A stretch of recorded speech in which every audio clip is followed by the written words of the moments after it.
right, welcome to episode 6 of Education in Color. I'm your host, Saad, Kabir, and today I'm joined by Tommy, Ben, and Tony.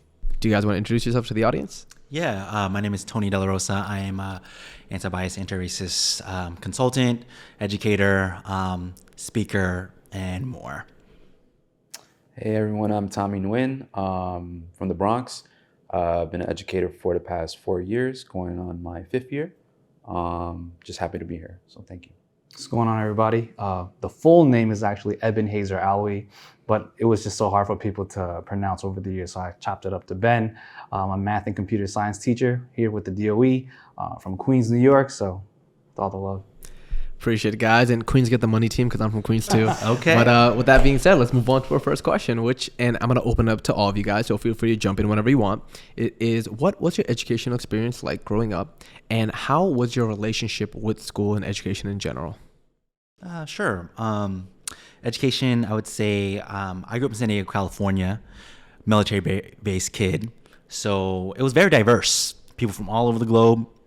That's my K through 6 through basically the rest. Basically 6 through the rest has been like in rural Lebanon, Ohio. So I came from like brown boy in a sea of brown and black, from brown boy in a sea of white, essentially, in Lebanon, Ohio. So it was very interesting. And basically did not see a lot of Asian American teachers that looked like me. So this is where we're at right now. So that's me in a nutshell in terms of education experience. Any of y'all? Born and raised through the public school system, forever in Queens.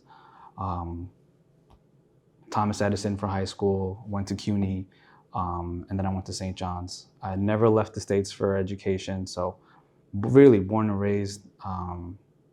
Technically, I couldn't go out of state, and my position at that time was the best option for me was to stay local. I just made the best out of it. So growing up, it's funny, my family's like Buddhist. Yeah. And so they put me in Catholic school. I guess my parents just thought like they believed in the Catholic school system more at the time. And so, through my elementary school, middle school, up into high school, I've always been in Catholic school. And then went to CUNY, got a job, stayed in a job for 3 years in advertising marketing. Didn't like it, and wanted to find something more fulfilling. And so I made the switch to become a teacher. Now you got me feeling bad about my advertising and marketing career choices. But all right, what I do want to ask you guys is, you guys have all kind of led different, educational careers. You guys, you're in California, and you guys were kind of like over here. What I want to ask though is, have you guys ever had a male teacher of color growing up in your K through 12 education? And if you didn't have one in your K through 12 education, when was the first time you had a male teacher of color?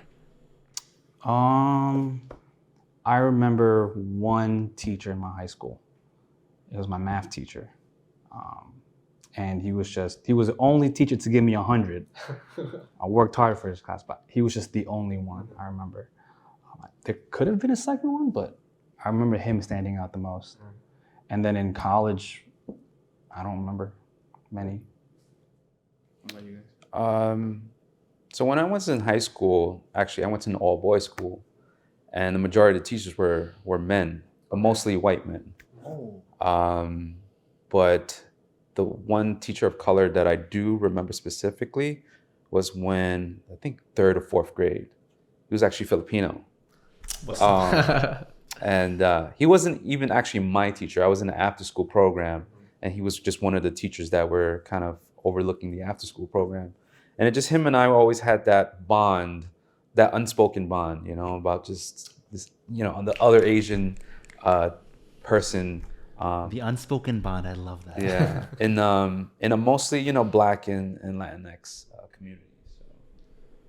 I would say, I'm jumping off of your comment, because I had one Asian male teacher in junior high. He was in California. His name is Mr. Lee, Korean.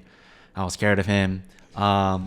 Stoic, very much embodied the stereotypes of Asian American male or patriarchs of like stoic, quiet, teaches math, wore glasses, and taught algebra, pre-algebra. And I was considered like a failed Asian at that time because I was not doing well in his class. So I did not get 100 in his class. No shame. I'm an English major, humanities person. But that was the one out of my entire career. College was different because I went to school at University of Cincinnati. So there was a lot of, I would say, professors, at least doing clinical teaching that were men of color, which was nice to see.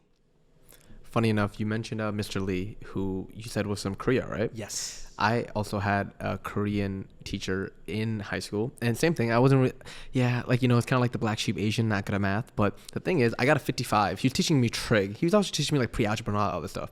Yeah. But for him, he was not stoic. He was more not like goofy or silly, but more friendly and playful with us. And he'd like always, he was just like hip hop and breakdancing.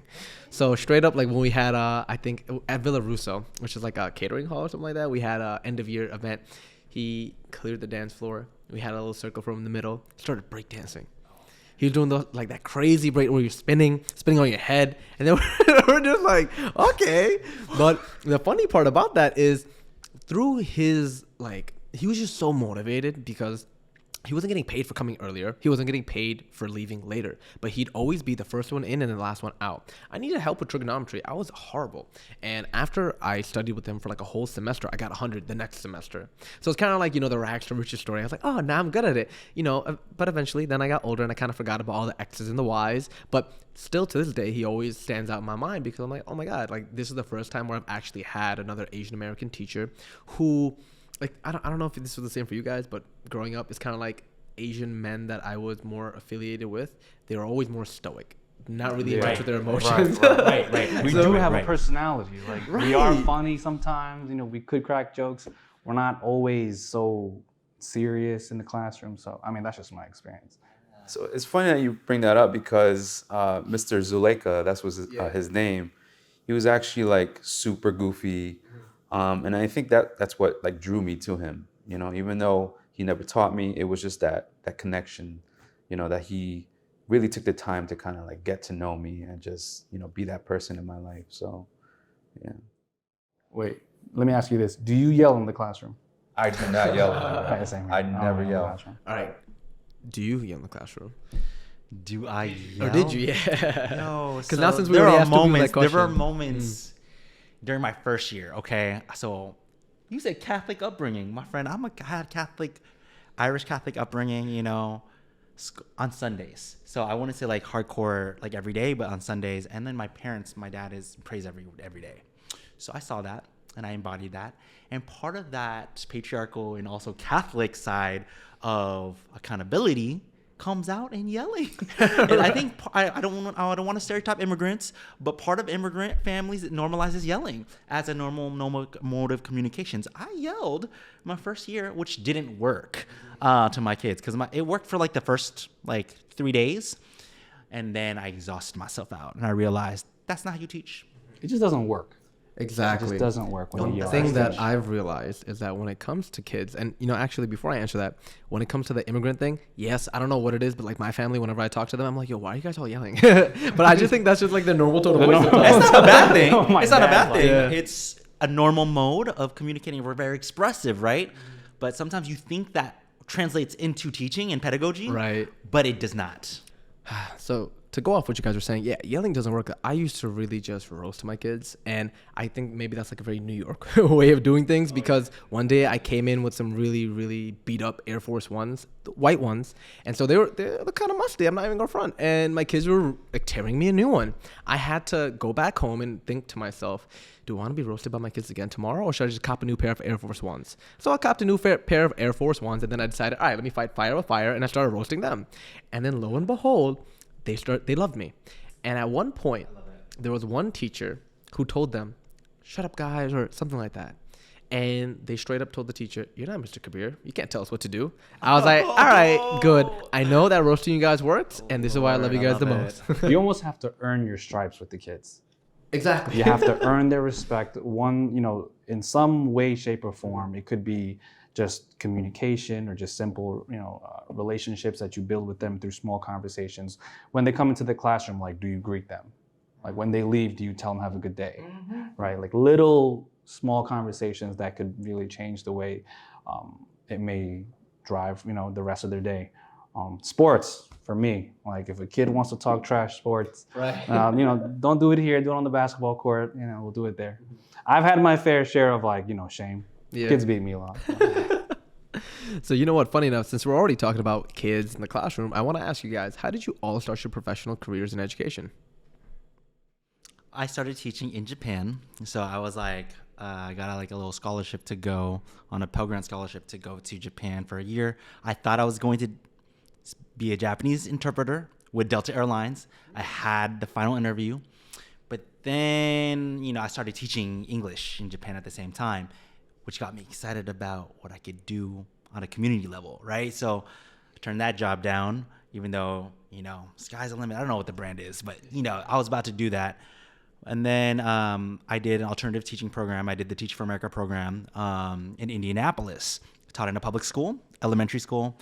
And from there, that's where my education journey came. And I think like my pedagogy style came more so with when I finally was able to bring spoken word pedagogy into the classroom, when I found my authentic voice. Because earlier before, we talked about me trying to find my funk, my way of being in the classroom and yelling from the Catholic and patriarchal standpoint, which didn't work. But when I did spoken word pedagogy and like jokes, talking about anime, that's when I really started to hit it home with the kids, because they're like, oh, he's authentic, is that? Like, they loved me. They want to know who you are. Like that's ultimately what, could change the relationship between you and a student. If you put up a front, then they're like, oh, well, why should I be honest with him if he's not honest with me? So yeah, I think kids can pick up on that. Kids are great at picking up at who's a liar and who's actually telling like the just truth. that authenticity and like genuineness. Like they can really pick up on that. And so like screaming and yelling, that's just not who I am, And so it's just not something that I would do in a classroom.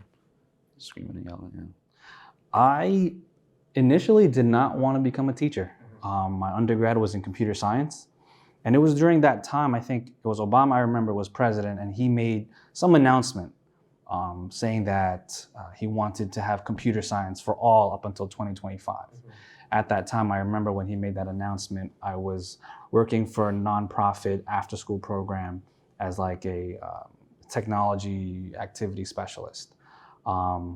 And then I started to talk to some teachers, and then they were saying, hey, you should go check this out.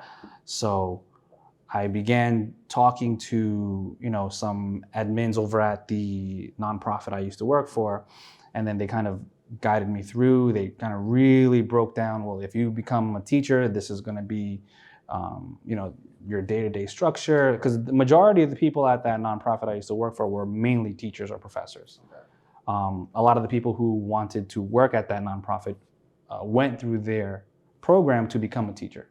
And so just the people around me made me, or it kind of influenced me to become a teacher. Awesome.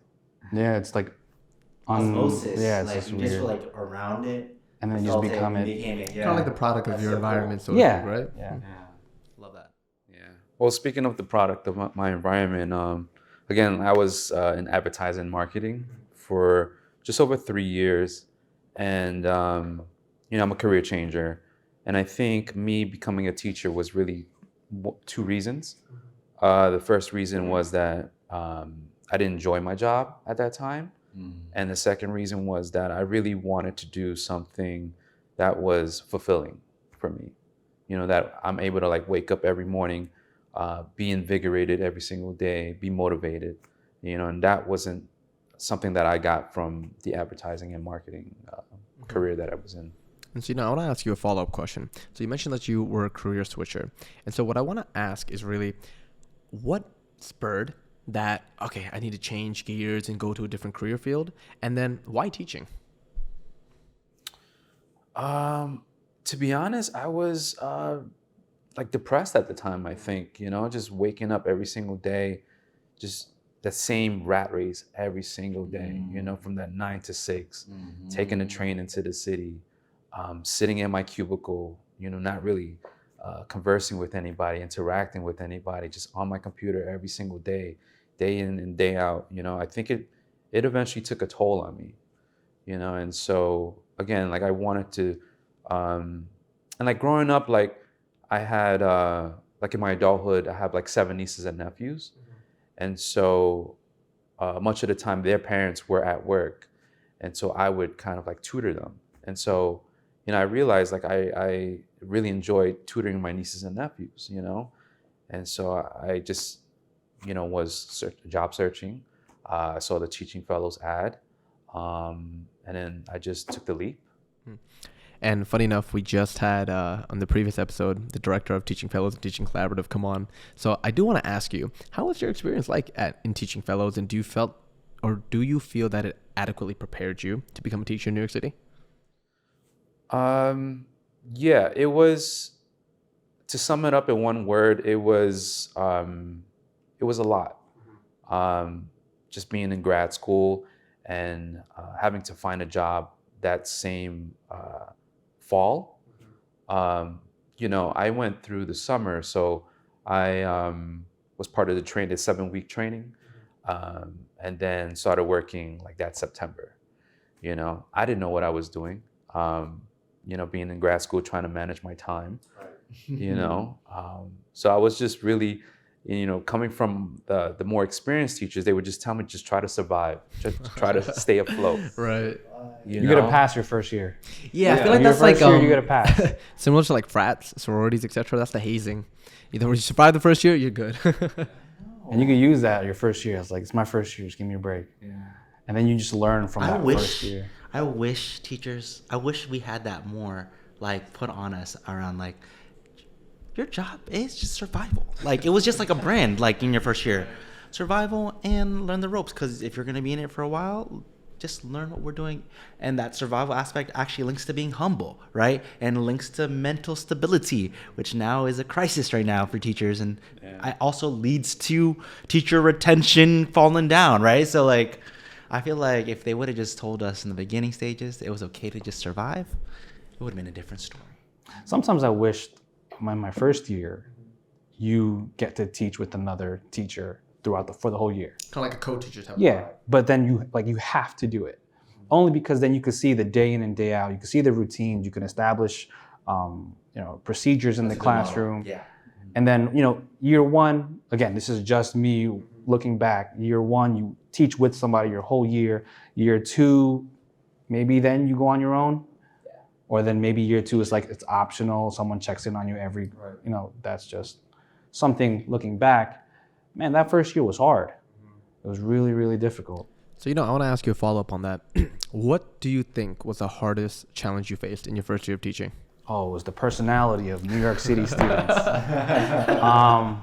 No, I mean... That's a nice way of saying, these kids were mean. I don't think mean is the word. I think... And I've had this conversation with a lot of students, right? I mean, I'm born and raised in Queens, and I don't know many people from Brooklyn or from the Bronx. And so when I teach in Lower Manhattan, and so I have students coming in from the Bronx, from Brooklyn, and my first year was just, let me know, I want to know what they're about, right? So I just came into the classroom. They came in with their own personality. I didn't take it as these are bad kids or so I didn't label them at all. Yeah. I just wanted to know like what you're about. Yeah. And so a lot of them just came to me with the way, they have their own swagger, they have their own way of carrying themselves. I was like, wow, okay, so this is how I have to behave around this type of personality. This is the way I have to conduct myself around this personality. So every single student has their own way of carrying themselves. And so when you have 30 of them, It's like, okay, this is hard, because you go home and you're drained. You just don't want to talk to anybody after that. It makes you think, and then I've always believed this now. My friend told me, because they were a special education teacher, every student has an IEP, individualized education plan, in a way, because every kid's unique, right? If you see the education that way, one, you see it realistically of like, damn, this is hard. Because if you really want to hit home with every student, it's not a one-size-fits-all anything with any student. It's like I like those teachers who have that different handshake for every kid. I'm like, I aspire. That's amazing. Like, y'all did the work there, right? So it really just hits that home. It's like every kid's unique. Everyone has a special way of bringing a different household operating style, a different culture. They could be neurodiverse. We don't know all these identities that are brought into the classroom, surface level, right? So I get you. And this is why I said earlier, right? Yelling doesn't work. Right. Because now with their personalities coming in, it's like, okay, is yelling at a student who's already yelling at me gonna really solve this problem? No. And it doesn't. No. So it's a lot of observing in your first year, and it's overwhelming. It really is. But you go home, maybe not. Some days you're more stressed than others, but like I wake up, I'm not like, man, I gotta go to work. Right. I'm not dreading to go to work. Like I look forward to go to work. It's tiring, it's exhausting, all right? Like, but it's rewarding. There's that rewarding feeling, you know, when you go home, it's like, all right, I made an impact today. Even if it's just one student. Yeah. Funny enough, to this day, I still actually do miss teaching and I do miss being in the classroom just because of those personalities in the classroom. I was big on emotional learning. So one thing that I would always tell my kids is I gave them just straight up real stories about myself and how I wish I used to have more patience and I knew myself more emotionally and how I actually understood the inner workings of myself. And so one thing I tell all my students that, and I think this technique helped me personally a lot when it came to the classroom and classroom management. Because my kids, some of them would just be beefing nonstop with each other. Just like, yo, catch me outside and all this type of stuff. And I'll be like, yo, chill out. And some of them would be trying to beat each other up in the classroom. So I'm like, okay, how do I alleviate this? Oh, idea. Is any of this going to matter to you guys in a week, in a month, in a year, in 5 years? If the answer is no, why are you stressing about it? And then I gave them real world examples about how the world used to be so small to me in middle school, high school, and when I was younger. Now, I don't even remember any of that. I don't even remember any of my bullies when I was a kid. I don't even think I had any. I mean, maybe I had kids making fun of me here and there, but all of that seemed so big and so dreadful, now it's just a blip in the radar. So a lot of my kids actually took what I was saying to heart. And then I started to see them become more mature young adults and interacting with, and my specialty was like 7 through 12, and I was teaching 7th graders. I was always drawn more towards high school students because I felt that they were more mature, but their level of maturity surprised me because they're coming straight out of a pandemic. So you can imagine the emotional turmoil that they've had throughout the pandemic. And then if you include the losses that they may have incurred within their family, extended family, etc., they have a lot of things they're battling. And then their own like inner demons. I think a lot of people downplay the fact that kids can get depressed and kids can get sad and kids can get burnt out the same way we get burnt out. But if you have an adult in the room that's not understanding about it, then the kid just shuts down. So that emotional aspect, I'll be real with you, I feel you. When I was a teacher, I would be happy to wake up and go to school because our homeroom started at 8 o'clock, but I had to pull up at 7. Sorry, go ahead. I mean, it's almost like you have to model the behavior you want them to have. And now, post-pandemic, it's like, how do you handle stress? Like that, I think, and I feel it is probably the most important thing that we have to deal with, right? How do we deal with all these emotions that they're probably going through, and how do we model it as teachers? I mean, I'll admit to my kids sometimes, like, today I am not feeling good. Like, I have too much on my mind. Things can happen, right? Like, I have my own life. I have my wife and my daughter. And so when things at home are pretty rough, or some, you know, my daughter could get sick, my wife could get sick, I'm coming to work, that's on my mind. Right. And so that could be something that the students are dealing with, right? Like, some mom and dad, siblings, something's going on at home. I can't do y equals mx plus b right now. Like that's not the most important thing on my mind right now. Yeah. So, you know, it's a different environment that we're in right now, post-pandemic. So now more than ever, being emotionally intelligent and being sympathetic towards a student is probably number one. And I think students like appreciate that, you know, they see that human side of you, right? I don't know about you guys, but like growing up, I didn't know what my teachers did. You know, I didn't know they had an outside life. I didn't know they hung out with friends. You know, I thought they'd just go home and... Or slept in the school. Yeah. Or slept in the school. The biggest hack is like, do you live here? Do you go home? Mr. Lee, what do you do after this? And then if you see them outside, it's kind of like a unicorn. It's like, oh my God, yo, I see them. Yeah. Take photos, send it to all your friends. Yeah. So yeah, but like, you know, like I don't want to be that kind of teacher, like all mysterious and stuff, right? Like I want to be able, just like going back to what Ben was saying about modeling. You know, I did that this year. You know, I told my students in advisory class, you know, I just told them, hey, like I'm upset about something. This is what upset me. And I just want to voice what I'm feeling with you guys, you know, just to model that behavior with them, so that way they can hopefully see that and try to incorporate it in their own lives. Nice. And, a lot of this discussion actually ties into the next two questions that I want to ask. And the first question is, what do you guys think is the biggest challenge for teachers and students alike in a post-pandemic world?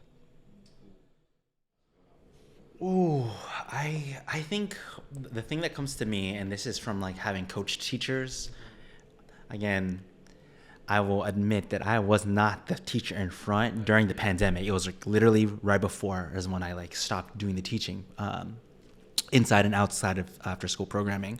But I would say what I've seen is just boundary setting in general, like being able to create boundaries. Like, again, the pandemic, you're at home, you're living your home life. There's different cultural norms that you have. At school, there's different cultural norms that you have. And then you're trying to merge the two. And then right now, people keep saying the future of school is hybrid, right? That is another level of like boundary setting. Like, can you set boundaries for yourself? So, and can admin set boundaries? So I think during this time, post-pandemic, people are learning a lot about their boundaries. Through a really sad part, their boundaries being crossed, which is really sad, right? That's when we're like, oh, wow, why am I feeling oppressed right now? Why am I feeling stress and anxiety? Oh, wow, probably because your boundary was crossed and you're learning that it was one. And then you're now retroactively trying to fix it in a way that's like you're not taught to fix it generatively. And I think that is a hard thing because, again, to your point of emotional intelligence, that is something about emotional intelligence we don't talk about. We don't get professional or human development on. So that's from my perspective, boundary setting, consent setting, and understand like we do have a line drawn because we're exhausted human beings. We're human beings, not human doings, right? Yeah. So we got to take care of ourselves to be able to show up every day and model what it's like to take care of ourselves to our kids. I just feel like during the pandemic, right, students associate where they live, you want to call it home, maybe it could be whoever's home that they live in, to just school free. I want to relax. I want to do the things that I like. Not I have to sit in my room and listen to Ben teach algebra for 45 minutes straight on Zoom. They don't associate their bedroom to learning. They associate their bedrooms to video games, to P5, whatever the case may be. And so now we're post-pandemic, everyone is returning. It's that structure. It's the routine. Okay, I have to now reassociate. I have to leave home, and when I'm in school, how do I now have to conduct myself, right? And so this past school year was probably, and every teacher can probably agree to this, really hard because now students are coming in, it's brand new to them. They haven't been, well, not totally brand new, but are your ninth graders really ninth graders? No, they're technically still seventh graders, right? Because they haven't been in the school building since the seventh grade. And so they have to get acclimated to their surroundings, and now they have to get used to always being on edge because now there's homework assignments, there's exams, there's quizzes. And so you have to kind of ease into these assessments and ease into more of what school should be like. I don't typically agree with the future is hybrid, only because I just don't think it works. That's just my personal preference. Yeah. I agree with you on that, just for the simple reason that kids will be kids. And when I was a kid, my dad used to put me in tutoring centers, constitutorial, all this type of stuff, right? Kumon, whatever, Kaplan too. And sometimes when I was burnt out with studying, I would just take the book, I cut a big hole in it, and I put my phone in it, and I was just on my phone. And anytime he'd come in, I'd be like, yeah, I'm studying.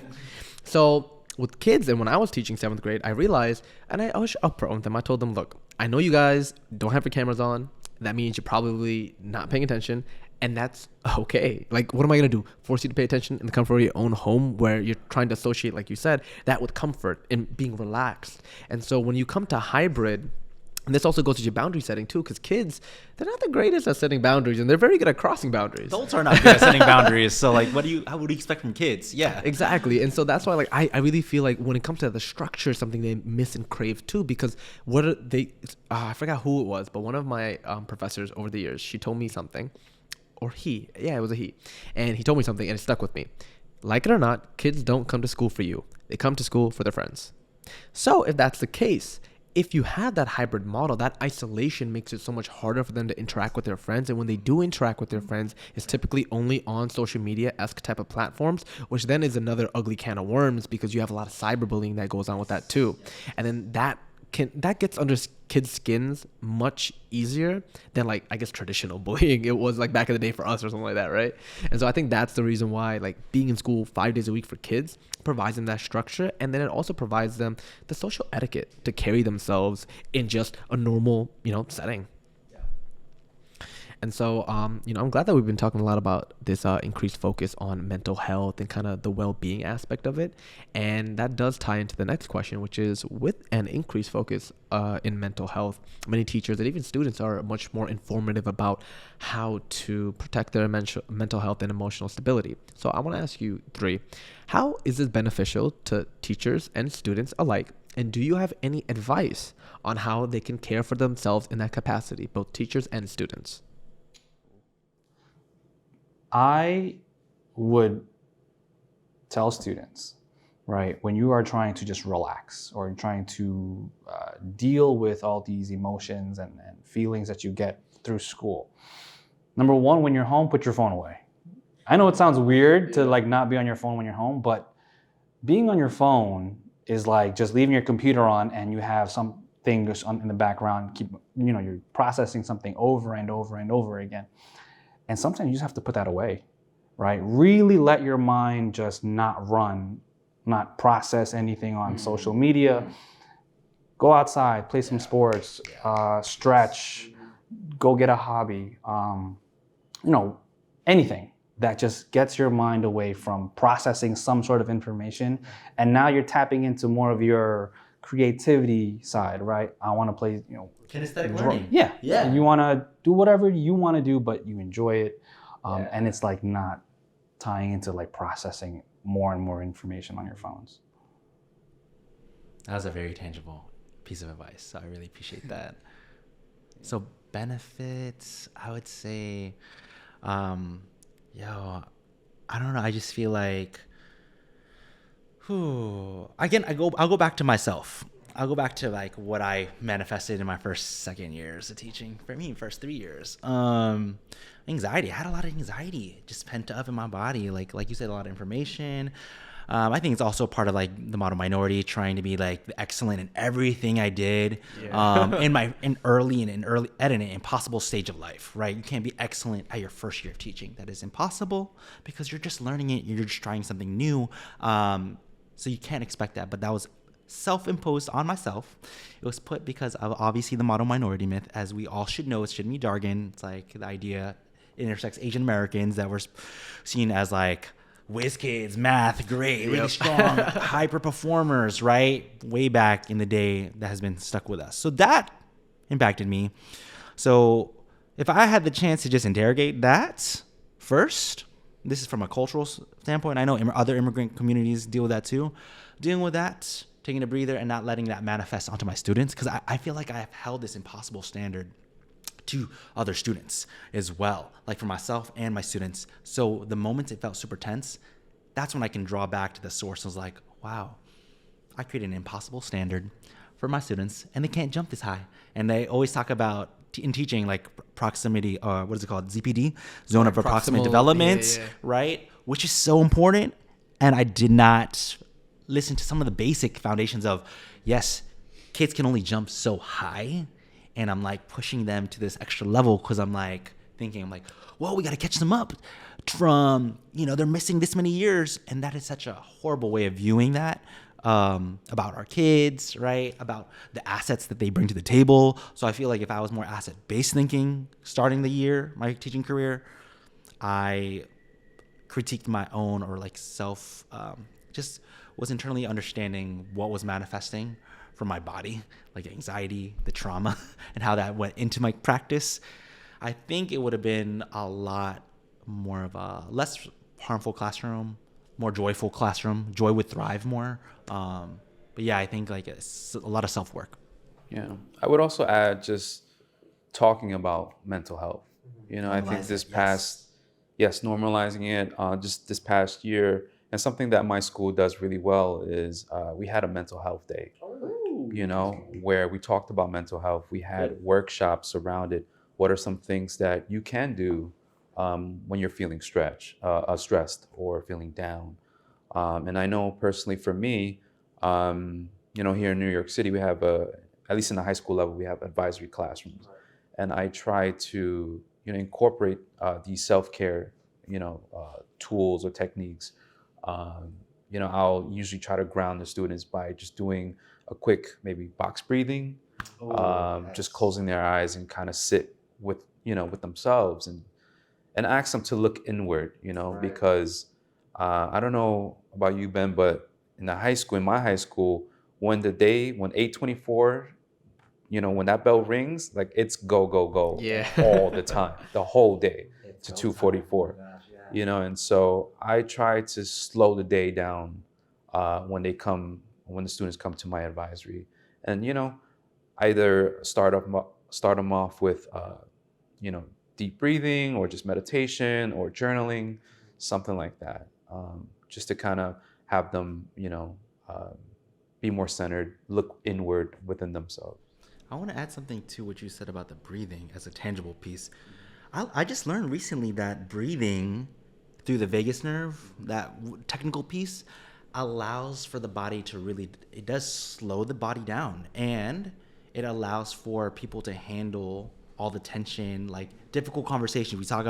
We want us to teach kids how to handle difficult conversations because they're poor at managing conflict, right?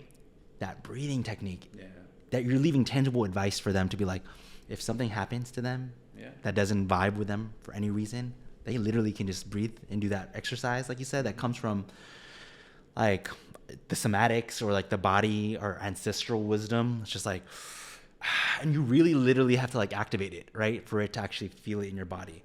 So I'm like, wow.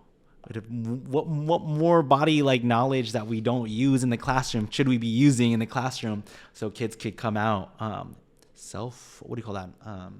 self-reflective, but also like self-sustained, right? Yeah, like you don't have to start your first 5 minutes as a warm-up.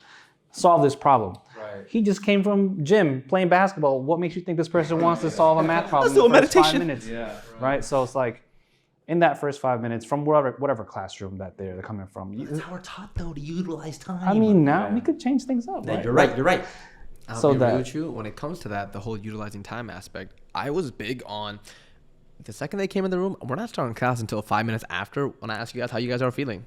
And then they, in return, will ask me how I'm feeling. All right, cool. We got formalities out the way. We talked a little bit. We chopped it up. Now let's get into it. That's much better than kind of the transactional nature of how we're teaching them of, okay, come in, sit, absorb this, bye, go to another class. And then same thing, rinse and repeat. That layer of humanity is what really does it for the kids. That makes them interested. Because that's the difference between a kid who's gung-ho about your class, even if they may not feel that they're the best at that subject, versus a kid who just gives up.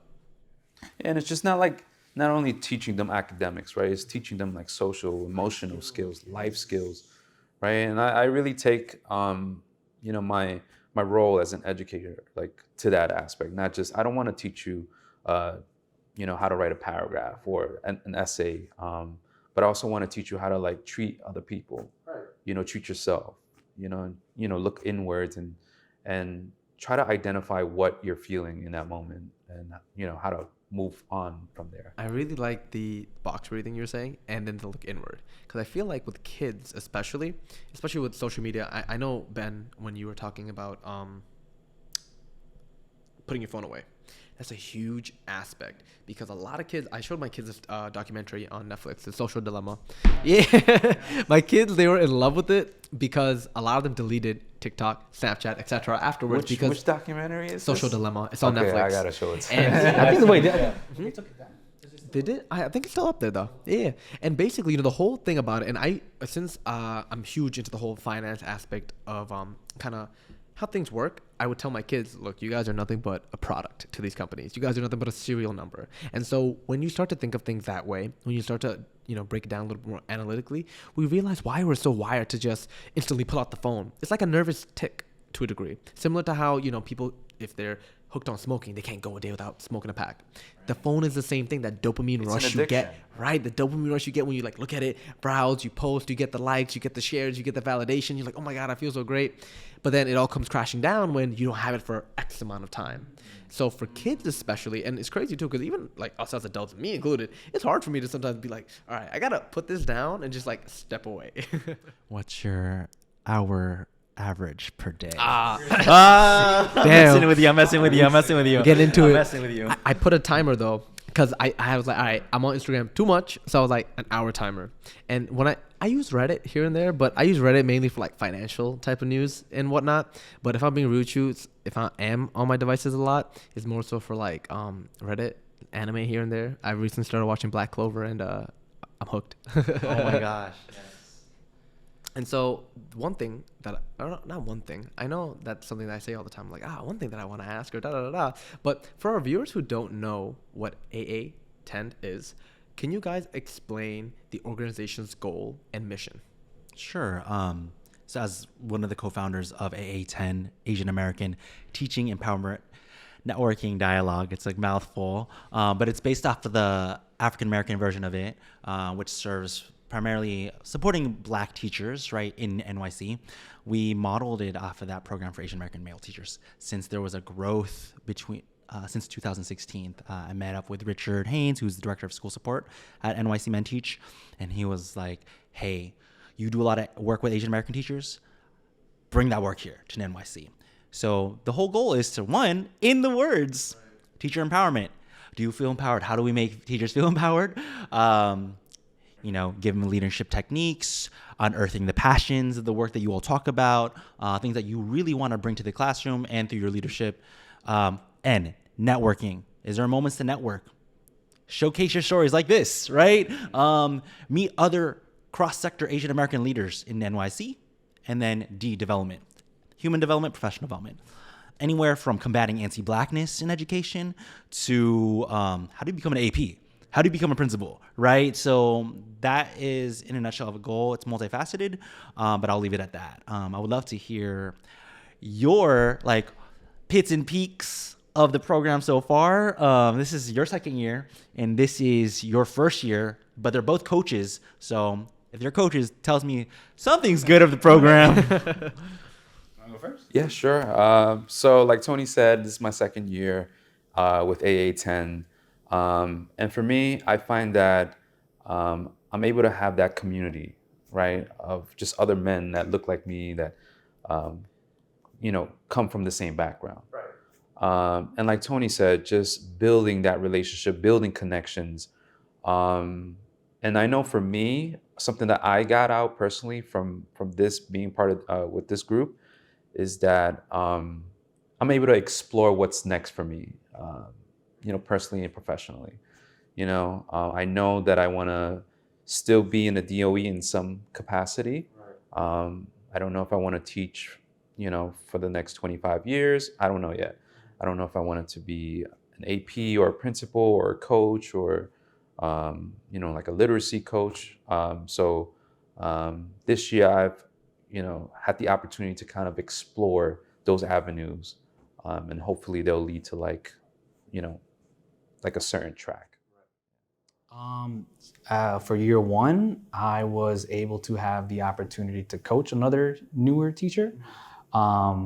And it went great because now I get to see struggles, not from my own experience, but what is another teacher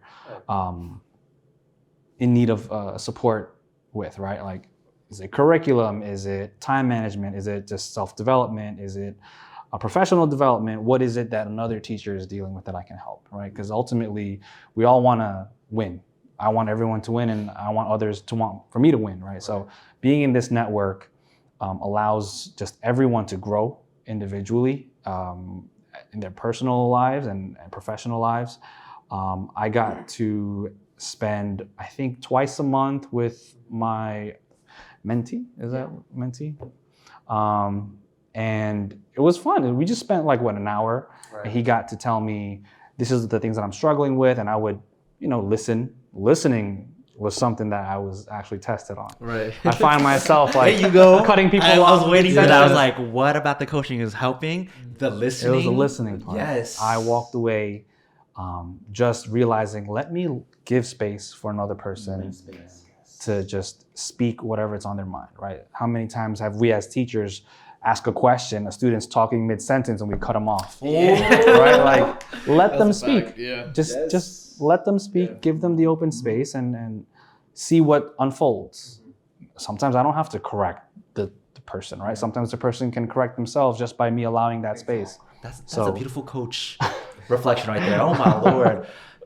The person's coaching themselves and facilitating their own learning. Wow, that's gorgeous. I mean, it was great. So I'm looking forward to next year. Great. And Tony, thanks for mentioning and name dropping Richard, because shout out to Richard. If you guys want to check out his episode, it's actually episode 2.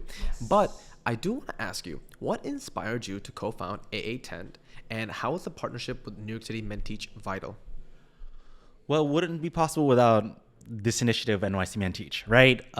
As far as I know, I mean, the growth was happening, right? So we wanted to jump on the growth, and in 2016 there was a couple of articles saying that there was a shortage, but there was a funnel of Asian American male teachers coming in, so that was interesting. And then also there's a statistic around how many Black, Asian, and Latinx students that were in the DOE, which is like I think 8 out of 10 students are that. I think that sounds pretty high, but in relation to that, there was 4 out of 10 teachers that were Asian American. So we wanted to catch it up, right? We wanted to catch those numbers up because of there's this research that was published way back in Stanford. I would also name drop Dr. Travis Bristol. He does a lot of work on teachers and ethno-racial matching, big fancy word with basically if they have an ethnicity, race that matches the background of the student's race, there is an additional impact that will happen.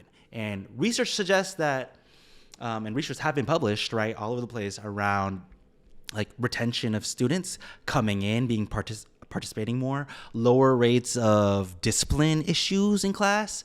I would argue more joy. Joy should be a metric, right? There's so much that we have to learn from building and taking advantage of like these types of programs that are focused on like one community, right? We talk about the individualized education plan for us, right? We have our own program, and I can only name a few. Like Teach for America has one for the national alliances. UMass Lowell has one, right? There's probably one for the Filipino Association and the East Coast, the West Coast. So I'm like, why is there only such a small percentage of these programs available when there's a lot of there's more Asian American teachers coming in? We need our own support, especially during Stop Asian Hate, right? Let's talk about that, right? It has been going on even before it was trending, right? We needed it before. So it's kind of like about time. So thankfully, the mayor was bought in, NYC MenTeach, again, shout out to Richard for like really, he's my co-founder for fighting for this program, right? It's shining light because when we talk about teachers of color, a lot of research and a lot of programs focus on Black and Latinx, sometimes Asians, but the issue that we're fighting is like erasure, right? So it gives us visibility to hear amazing stories, as you heard from Ben and Tommy, and Saad yourself, So, I just hope more to come, it's just the beginning, I think. Right. And then going off that, I want to ask you 3, what has been your fondest memory or proudest accomplishment during your tenure at AATEND? I feel like I just dropped a question where it's just like everyone's like, damn, I got to figure out about the answer. I think for me, it was our coaching session with Jessie, not Cassie. I don't want to say Jessie. There was a session, our first session, I think. Jessie Cordova, yeah. Yeah, Jessie. And she needed volunteers, and I was like, you know what? Let me volunteer myself. Let me do this. And it was through Zoom. Everyone had their cameras off except me and her. And she asked all these questions. And it really made me channel in on my own feelings and what I was going through. And I was like, wow, my heart's pounding. Something's going on here. Like, why do I feel this way? And it was a great moment where I was able to just reflect and check myself internally. Like, is everything okay? And I'll be honest, not everything is okay, but that's life. That's real. Everyone goes through something. Whatever. So that, I think, was a moment where I was like, wow, there's still work that needs to get done within myself personally. And sometimes we have the summers to just take that time to like heal, and take that time to just recoup and start fresh for this next school year. Because if we're coming into the school year hurt, if we're coming into the school year with things on our mind that will hinder us from performing and delivering what we, our lessons, the kids are the ones that have to pay the price. So we as teachers should really take the time to just reflect. Do I really, and sometimes it's okay to be honest with yourself. Do I see myself doing this for the next 25 years, right? Better to realize it now than you go 15, 20 years in and you're like, I don't want to do this anymore, but I have 5 more years or whatever, just to kind of finish off my career. So that moment, those coaching sessions, I think really helped me a lot. Yeah, I definitely agree with Ben. Definitely found those coaching sessions to be super valuable. But also, I got to lead a learning, a session. Yeah. It is. Yeah. Instead of Tony. So like it was just a good platform for me to kind of put myself out there. Right. As I said before, I kind of want to explore other avenues and see what I want to do moving forward, professionally. So this was just a good opportunity for me to do that. And hopefully, I think next year Tony's kind of phasing away from leading AATEND, and he's looking for coaches and I'm just person a guy. leading it. So hopefully, myself and Ben can step up to the plate and lead AATEND next year. But we still need Tony though. Tony got to be in the picture. I got one more year. Tony I'll got guide. to be in the I'll picture. guide. I'll guide. I'll do culture, but I'm gonna be in the back. Dude stepping down from the CEO role and going to the board of directors. That's how I like to look at it. I love that, Saad. Yes, that's it. That's it. And then Tony, what about you? What has been your proudest accomplishment at AATEND? And don't use the fact that you co-founded it as the proudest accomplishment. We'll pick another one. No, that's not it. I think that my favorite part, I think, is being challenged by what I thought was going to happen, but something else happened. Right? So, yes, I thought that, like my background in like anti-bias, anti-racist work would be like the biggest impact factor of this program. But what actually came out from surveys and from what y'all are saying to me has been community. Like all across the board, community was like the highest thing. And I'm like, yes, okay, so there is a community, and they're from different boroughs. That's powerful, I think. That really happens for Asian American male educators. And then 2, leadership. I did not know that a lot of my Asian American male teachers wanted to discover more about their leadership, whether it's like teacher leadership practices or become an AP, because we do have one AP in our program, right? Michael, shout out to Michael. He's representing the Bronx too. And he came in and just came in as a participant as an AP. And I think there's another conversation to be had to have like budding APs, budding principals, connecting with our male teachers in a different way than just managing, I think that's a powerful network, mentee, or just seeing each other at the same level, right? So I think there's a lot of power in the things that I did not expect to happen, because you can have these outcomes, right, all day and be like, oh, I'm going to drive towards these outcomes. But in reality, when it comes down to it, something you unexpected, right? I didn't want to build community, but I did not know that was going to be the biggest factor. But now it speaks to the times, right? Social emotional well-being, we need community, right? And a lot of us want to do it in person. So y'all are challenging my hybrid aspect of things. I thought hybrid was the future. No, actually, a lot of people would come out more when I do those in-person events, right? So they get fed. Their soul gets fed in a different way. So I think that's what I'm proud about. And that's great, because the one thing that I personally live my life by is that I've come to find beauty in the unexpected, because when you really, really look at it, when life doesn't go to plan, that's when life is actually going to plan.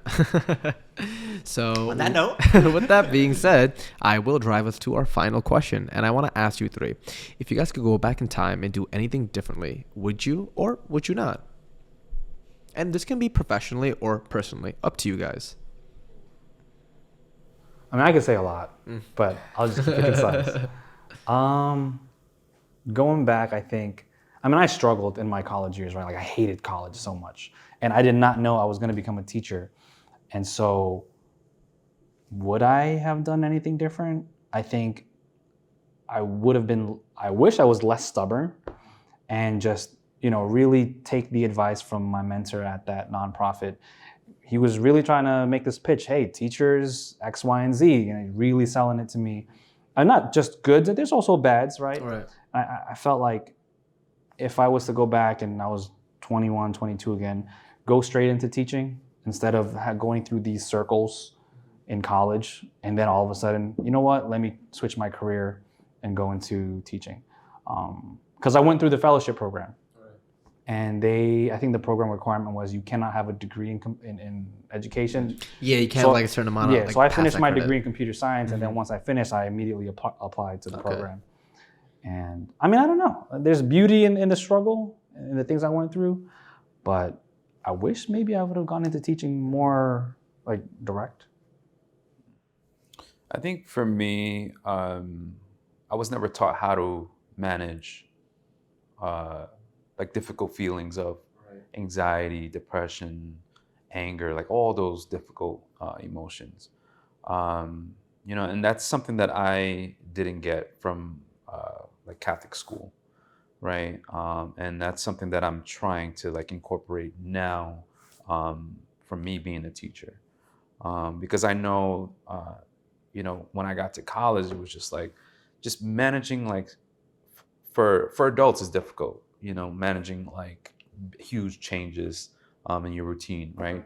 And that was just something that I wasn't good at, recognizing emotions, right? And so I guess just the social emotional learning for me.